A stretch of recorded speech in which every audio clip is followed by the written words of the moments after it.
ஒரு சிஸ்டர் வந்து என்கிட்ட கமெண்டில் கேட்டிருந்தாங்க, எங்கள் பையனுக்கு பொண்ணு பார்த்தா கல்யாணம் வேணாம், எப்போ பார் கல்யாணம் வேணாம் வேணான்னு சொல்லிட்டு இருக்கான். நாங்கள் ஜாதகமும் பார்த்துட்டோம், குரு பலனும் அமைஞ்சிச்சு. ஆனாலும் கல்யாணம் வேணான்னு சொல்கிறான். எனக்கு ஏதாவது பரிகாரம் சொல்லுங்கள் அப்படின்னு கேட்டிருந்தாங்க. அவங்களுக்கான பரிகாரம் தாங்க இது. மற்றவங்களும் பார்த்து பயனடையுங்க. ஒரு மஞ்சள் கலர் துணி எடுத்து வச்சுக்கோங்க. அதில் வந்து ஒரு வெள்ளை கலர் பேப்பர் எடுத்துக்கோங்க. அதில் வந்து ரெட் கலர் பென்னோ இல்லை க்ரீன் கலர் பென்னோ எடுத்து உங்கள் மகன் பேர் இல்லை உங்கள் மகள் பேர் யாருக்கு கல்யாணமோ அவங்க பேரை எழுதிக்குங்க.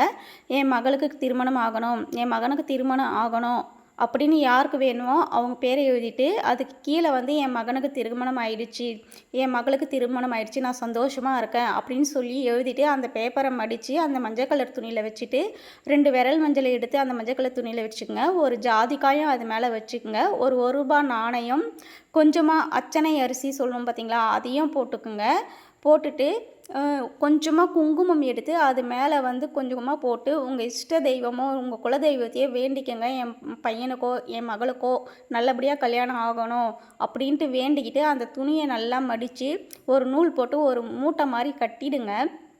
கட்டிட்டு அது மேலே ஒரு பூ வச்சு உங்கள் கையில் எடுத்து வச்சுக்கிட்டு உங்கள் குலதெய்வத்தை மனசார வேண்டிக்கிட்டு, என் பையனுக்கு திருமணம் நடந்து முடிஞ்சு நான் சந்தோஷமாக இருக்கேன், என் மகளுக்கு திருமணம் நடந்து முடிஞ்சிச்சு அப்படின்ட்டு வேண்டிக்கிட்டு அதை எடுத்துகிட்டு போயிட்டு அவங்க துணி வைக்கிற அறையில் அவங்களுக்கு தெரியாமல் வச்சிடுங்க. அவங்க பார்க்காத அளவுக்கு நல்லா உள்ளே தள்ளி வச்சிடுங்க.